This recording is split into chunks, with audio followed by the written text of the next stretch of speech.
So we need to find sine 2 pi over 3 minus pi over 4. So I can say sine x minus y will be equal to sine x cosine y That's very handy. Sine y times cosine x. So it will be sine 2 pi over 3 cosine what I said pi over 4 is usually the case, minus but I can't sine say that he's outmaneuvered pi him over this time 4 because Liam minus Highfield with that cosine shot is 2 pi over the 3. governor in this frame. Sine He's 2 in pi over charge. 3, we found it here. Because Selby's got to hit this or else The he needs a previous snooker. video, which is root In which 3 case, of course, if he over does miss it, it 2. won't be put back. Cosine pi over 4 is root 2 over 2.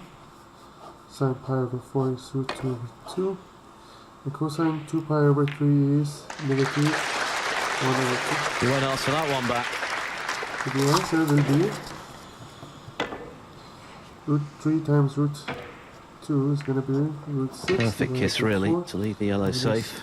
Root 2 divided by 4. That's so it's the going only to be ball root that 6 minus Highfield root needs. 2 divided by 4.